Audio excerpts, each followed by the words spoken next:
ladies and gentlemen. I hope you had a wonderful dessert and you had a chance to finish your meal and are ready for some mental sustenance. I'm Farah Nayeri, and I'm a culture correspondent of the New York Times based in London, and I'm also very often in Paris. We have a few friends here from, well, Roger Cohen from the Paris Bureau, and drop in on Paris a lot. Anyway, as many of you know, 2024 has been the year in which more elections have been held, I believe, than ever in human history. We've had 64 elections, or are about to have, as you know, not counting the European Union elections. In other words, an estimated 1/2 of humanity is being called to the ballot box. And of course, in this context, the quality and accuracy of information that gets passed around about the candidates in these elections is absolutely key to any functioning democracy. I don't mean to toot my own horn here, but in the New York Times special report that you will find, that you can get copies of today, there is a piece that I happen to work on called "Can Mainstream Media Save Itself?"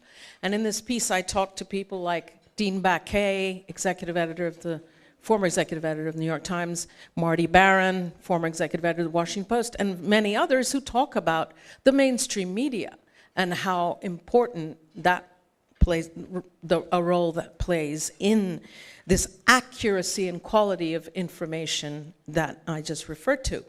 There's also this thing called artificial intelligence, AI, which is the topic of our conversation today, and of course it is a tool in election time that's become crucial. Never have we had the technology as developed as this. So is AI a force for good or a force for evil, or both? That's something I'm gonna be asking my speakers, but before I do, just a very quick anecdote. A real-life experience that happened to a candidate in the Slovakian elections. The Michael Šimečka, I believe it's pronounced, leader of the main opposition party in Slovakia, on the eve of the elections in which he was running, was the target of a deep fake. And this stuff is pretty ugly. Not that it ever happened to me, thank God. But his party was advocating a strong pro-Western, pro-European course to help itself fend off the Russian influence. And an audio tape circulated online in which he was talking about stealing the election, about rigging the vote. And this was not a real audio tape. His voice was faked, and this was put out. And the belief, I have no way of confirming, the allegation is that this was a Russian deep fake. And he, whether as a result or not, lost the election by a few points. The audio tape has had, I think, a few 100,000 views on Facebook. So let me turn first to Ginny Badanes, who is General Manager of Democracy Forward at Microsoft. Ginny, Microsoft is, of course, in a position of looking on both sides of this. I mean, you're someone who's looking out to protect democracy on the one hand, but Microsoft is also heavily invested in OpenAI, which produces ChatGPT. So, Ginny, what are your thoughts? I mean, is AI a big bad wolf, or is it a kind of more benign influence or force? Talk to us about it. You probably won't be surprised by my answer, which is a little of both. Look, as with any new technology, such as generative AI, we recognize that it is a very important tool. It's going to open up all sorts of opportunities for humanity and society, from basic productivity tools all the way to, ideally, hopefully, helping us with some of our major health issues around diagnosing cancer and helping solve some of our bigger challenges. So it is absolutely something that we should all be looking at with this sort of positive understanding of what AI could accomplish.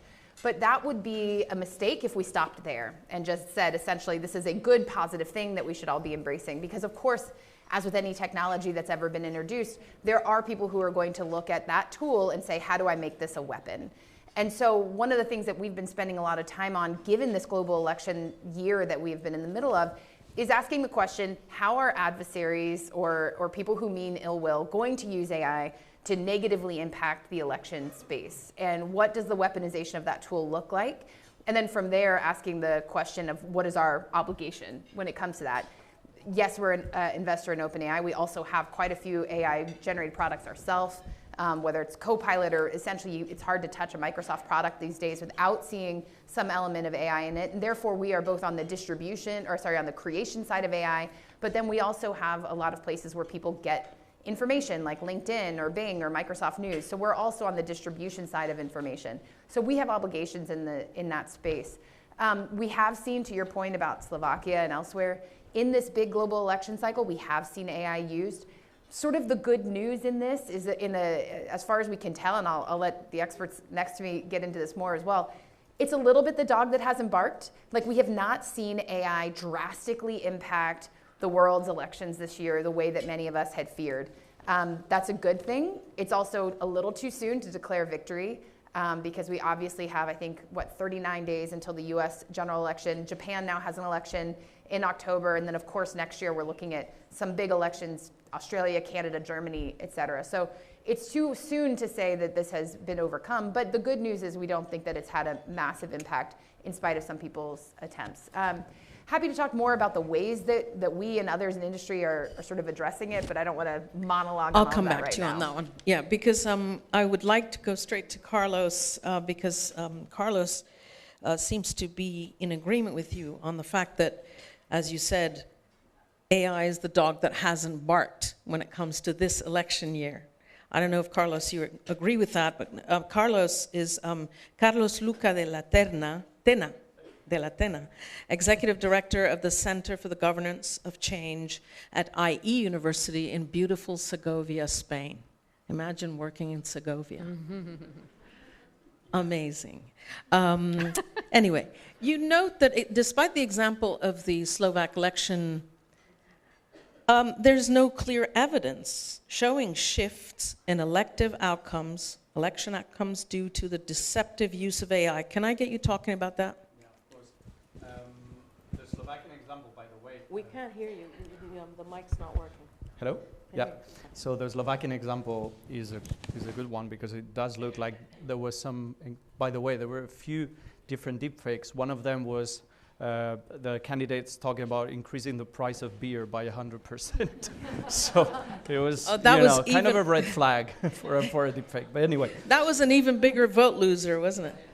So no, but it's true that there's been research done on 112 elections since 2023, and it looks like in only 19 of them there's been some sort of proof that AI had any sort of influence. So that is. I'm sorry. Can you what kind of proof? I mean, how could they prove it? Because only 19 out of that many. Well, this is research being done in the UK by the Alan Turing Institute, and what they saw that the narratives were influencing the public discourse. So we're talking. I mean, when we talk about AI, we're talking about deepfakes. We're talking about.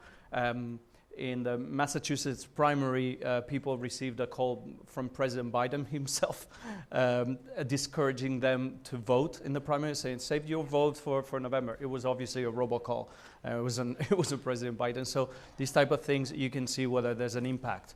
But the reality is that there's no, so the US intelligence is saying that rather than revolutionizing interference, it's just accelerating it. Right. So in my opinion, what's worrying about AI, it's not swinging elections. It's the erosion of the information space. It's eroding an already pretty degraded information space. It's fueling harassment online with deepfakes and others, particularly and disproportionately towards women. And yet it's creating second-order risks. So it's degrading the truth in institutions, and that's why my center. I'll be happy to talk about this. We run a project called AI for Democracy that is looking at ways in which AI can actually help bridge the gap between citizens and policymakers, restore trust in institutions, etc. When we were in touch before the talk, you were also saying that AI basically erodes the faith. I mean, public opinion thinks they're being impacted by AI even when they're not. Yeah. So there's this kind of erosion of public faith. You know what I mean? Like we are scared. Like I think, okay, I'm not going to be affected by AI because I'm a reporter. Right. Hopefully. Hopefully. But we just run a survey that's going to be published in the next couple of weeks. 75% of public servants, of policymakers, when asked what role do they think AI will have in an election, they said it will have a negative role. And this is worrying. A third of the citizens, European citizens we surveyed, said that AI had an impact on their vote. And that is worrying because, I mean, whether that's true or not, the social perception is there. And obviously the fact that we're sitting here talking about that is proof. Let's go to Vivian. Vivian, welcome. You're Vice President and Executive Director of Aspen Digital at the Aspen Institute. Do you also live in beautiful Aspen? Or? I do not. No. I live in boring old Washington, D.C. Well, I mean, it's not so bad. Vivian, I wanted to ask you to come in on what Carlos was just saying, because over lunch we were chatting and you said that there are some pernicious aspects to AI in an election. Yeah, I actually think the dog is barking and barking quite loudly. But maybe not in the ways we think. I can completely agree with my fellow panelists that the thing that a lot of people were so worried about, the big spectacular deep fake that would fool people, and I mean it with a few exceptions, almost exceptions that prove the rule. There are a few exceptions around the world. It hasn't really happened. I mean, it may still happen in the U.S. before, the close of voting, but even if it does, I think those will be debunked so quickly. So I think a lot of as a recovering journalist, I still consider myself a journalist, but a lot of my fellow journalists... It's not a sickness, Vivian. Yeah, no, it is kind of. But a lot of my fellow journalists, I think we're sort of focused over here when I think we needed to focus over here. And so the barking dog is not the big deep fake. It is the fact that AI has enabled, in most cases, as you would say, our adversaries, those that would seek to further pollute the information ecosystem and disrupt elections by causing chaos. It has allowed them to move with a speed and scale that was not possible 4 years ago. So you remember the Internet Research Agency in St. Petersburg, which in 2016 famously was discovered to have been putting a lot of noise in the system. They had thousands of people working there, creating personas, sending out tweets or across social media. With AI now, you don't need that. The AI enables false information at a speed and scale that is unprecedented. Create first personas, bypass a lot, certainly not Microsoft, of course, but X, has, used to be Twitter, now X, has password, password, authentication. They were able to bypass that, create personas to be able to respond to text, like flood the zone in exponential speed and scale. And that is absolutely AI. It is not the deep fake. Whether it's having an influence and will change the vote, we don't know. But this is real. This is happening now. We know it is coming out of Russia. The U.S. Justice Department, Canada, and Netherlands put out big advisories about this in early July. We know it's happening in Iran. So it is real. It is here. It is now. Yes, well, Iran is my homeland. So anyway, yeah, I'm sorry to hear that. Of course, we all are. I thought I'd open it up to questions because this has been I have a fantastic lineup here of people with sharp and interesting and differing viewpoints. It'd be great if you would raise your hand and the microphone will be brought to you, and if you could introduce yourself and if you have any questions. No questions? That surprises me. Right over there. Oh, there you are. I didn't see you, Steve. Sorry. We need a microphone. Yes. If you could wait for the mic. Coming slowly. So it's Steve Erlanger of the New York Times asking a question. Hi, Steve. It's good to see you. No, Yeah. no, it's coming. Hi, thanks. Just briefly, quickly. The mic's not working. Hello, hello? Oh. Yeah, okay. Just briefly, quickly, we've talked about I'm worried about warfare. I'm sorry. I mean, I'm worried about AI being used in Ukraine, being used all over the place, creating drones that see, think, hear, feel, smell. Who's controlling that? Do we just rely on the Pentagon and people less nice than the Pentagon, if one can imagine that, to control it? Do you have any control over it in your companies? Or is it just out there and, you know, it's like the internet used to be, oh, it's just a highway, we're not responsible for anything that travels on it. So who takes responsibility for the misuse of AI to kill people? Mm-hmm. Yeah, very good question. I don't know which of you Wow. would be Off wanting topic, to. yeah. I mean, I will say that obviously it's a little bit outside of my lane, the work that I lead, and so I'm probably, I'm just, are we talking? Okay. Yeah. But here's what I'll say. We have, and a lot of the companies have similar things. We have responsible AI principles, and we also have principles with who we sell to and what we ask them to abide by. And the most crucial thing with use of AI, and I include this in some of the most benign uses of it, is the human in the loop aspect. I know I'm not the first to say this, I'm sure you've heard this before, but the idea that you have autonomous weapons, or really a lot of things that you would, if you're a journalist, you wouldn't use AI to write a column and put it out without reviewing it. I mean, I would hope you wouldn't use it to write the column in the first place, but you understand my point. You would always have a human review, you always have a human in the loop. That is an essential component to how we advise, how we control and use AI ourselves, and how we advise our customers to use it. Oh, sorry, I was laughing too. Oh, no, I mean, Wasn't that's stopping more you. than enough. The Go only ahead. thing I want to say is, and I meant to say this at the beginning, AI is not sentient. AI is a set of technological tools, full stop. They're not evil, they're not good, they're not anything. They're just tools. But as Ginny said so well, you know, people will try to turn anything into a weapon, either figuratively or in the case of what you're talking about, literally. So the AI is out there, so there's nothing to do to stop it. It is about all of the entire constellation of other, you know, Starlink and, you know, you name it, that where this comes to pass. How do we stop it? I have no idea. Yeah. Carlos, please. Yeah, just one point. Obviously, I would personally advocate for an outright ban of autonomous weapons, but we don't need to go to weapons and war. We can talk about the use of AI in public, you know, in public administration. What about giving visas? What about social benefits, welfare? What about decisions on you know, day-to-day stuff? There's a lot. I mean, we've run surveys and we've seen that a lot of public servants and policymakers are very happy and very comfortable with delegating that to an AI without human supervision. That is quite worrying. we can actually take the flip side of the coin discussion now.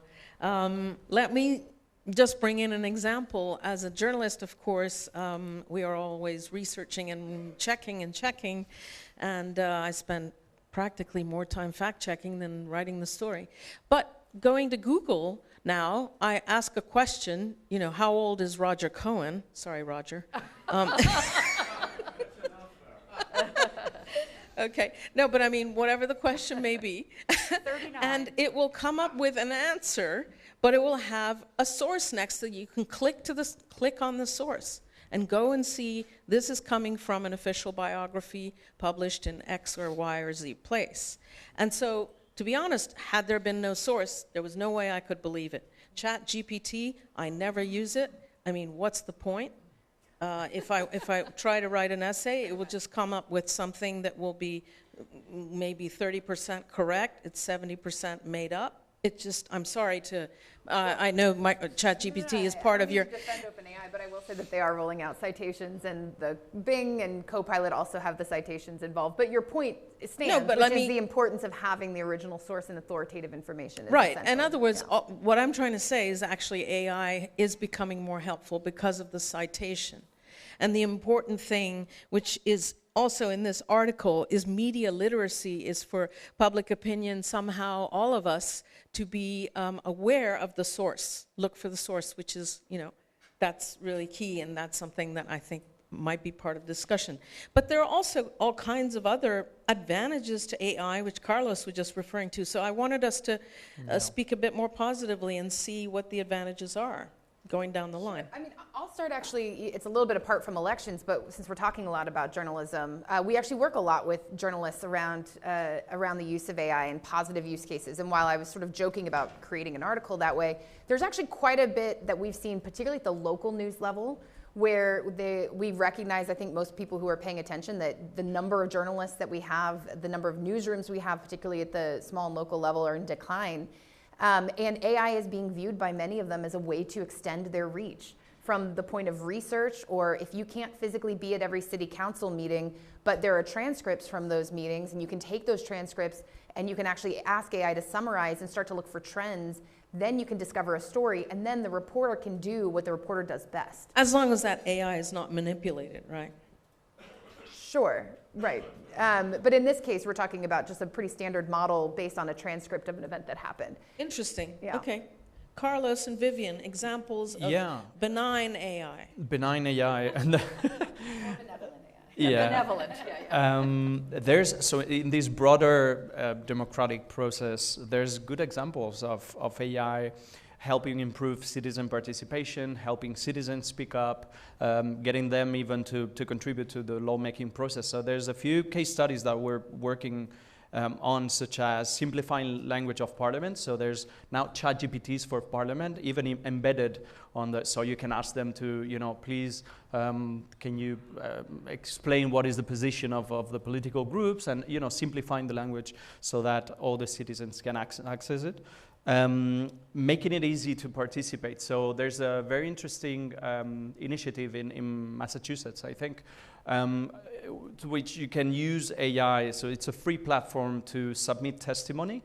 So, it's something that the normal citizens would never do, but this platform helps them draft the testimony so that it's in appropriate language, etc., and helps them submit it. And there's many other cases, like public consultations moderated by AI, in which AI helps you find common ground and cohesion, because obviously policymakers cannot read 100,000 contributions. So there's a few good examples. Great, Vivian. To me, one of the most exciting, I think there's going to be many ways that AI can be used to support democracy and democratic practices. One of the most exciting ones early, and it's imperfect, but we'll get there, is the ability to share information in any language, in any dialect. Now, it is imperfect before somebody starts going, yeah, but there's mistakes. I get that. But, this is all a work in progress. And it is tremendously beneficial. I just think, even, in the United States where I live, you're in local communities, election information, like factual information, to put it out, there's no way that some of these small jurisdictions, because, we don't have federal elections in the United States, it's state by state, county by county, district by district. And for them to be able to make information available in the multiple languages across their community is incredibly powerful and very, a wonderful tool for democracy. Yeah, sorry to ask about a rival company, but is Google Translate AI? Sorry, dumb question. Never mind. I don't know. Need to ask Niklas. Never mind. We have exactly 4 minutes and 20 seconds. Please, Miranda, if I could get you to wait for the microphone and introduce. It's right behind you. And introduce yourself, please, Miranda, because you work for Human Rights Watch. Well, I'm co-chair of the London Committee for Human Rights Watch. So from what I understand, all three of you agree that AI is a tool, not a simple tool, but a tool that can be used for good, for bad. My question to all three of you is, how confident are you in the regulators? Because it seems to me that this is all about regulation. How do we mitigate the harms and predict the harms before they're happening and enhance all the good sides? Because so far what we've seen with regulation of technology has not been particularly trust-inspiring. So it always seems like the regulators don't really understand it. They're behind the curve. They're always running to catch up when the harms have already been done. Yeah, that's a great question. Let's go down the line. I don't actually, I don't think it's all about, obviously regulation is an important tool. I don't dispute it. But I just want to say, I don't think it's all about regulation at all. I think that there is, you know, a sort of a movement that is gaining steam, and I mean, it's more than a movement, is around the notion of, you know, public AI, which is, it goes by many names, but the notion that AI models, AI tools that are not part of companies, they sit alongside, you know, the private industry AI tools and models at Microsoft and other places, but are more, you know, of and fully to the benefit of the public without necessarily commercial demands. And there are, you know, some of the big intergovernmental agencies are focused on this, a lot of philanthropy, civil society groups, so that there are other ways. There's not a singular AI, you know, so there are other opportunities to, you know, to have different ways of beneficial AI other than just regulation.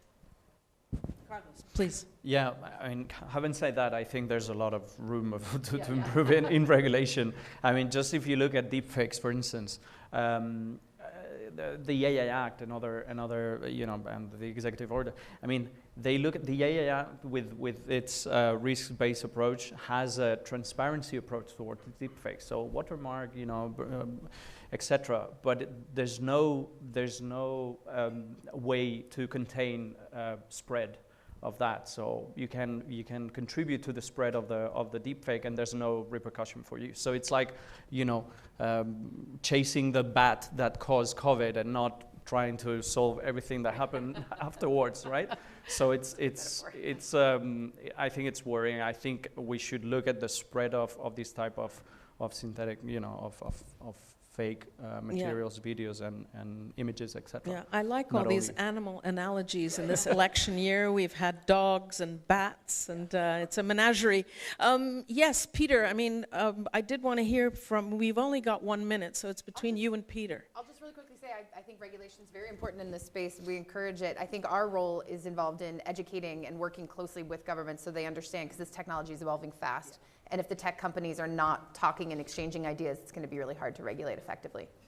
So Peter, we've only got like less than a minute, but please go ahead. I will be less than a minute. That's a very easy one. Thank you so much for your contributions. I just was wondering, you were kind of downplaying 19 elections. I mean, statistically you can say, well, it's 19 out of more than 100. But I mean, this means 19 times citizens go to vote and their vote is manipulated. Thank you. Yeah, I mean, good point. Yeah. Yeah, I don't know that we have a time for a question because we won't have time for an answer. I'm sorry. Yeah, go ahead. You seem to have a short contribution to make. You can add to the animal menagerie. I can, in 40 seconds, answer my own question, maybe. No, but I just, since I came back from... Sorry, can you introduce yourself? My name is Jens Warback. I'm Executive Director of the Global Challenges Foundation. And I just came back from the Summit of the Future, where I, among others, had a meeting with the Undersecretary General. And on AI, they were rather positive in building some sort of IPCC for AI. So strengthening science policy interface, I think, is a very good start. And from that on, you can have a broader and deeper discussion. I think IPCC has actually been something good that have given us facts about the climate changes. So if we can gather all the research in an IPCC, that's a starting point for policy as well. Great, thank you very much. Unfortunately, we've run out of time. I could have gone on all day, and we could have added more animals to our little analogies. But thank you so very much for your presence at this talk. And I thank my speakers. Thank you.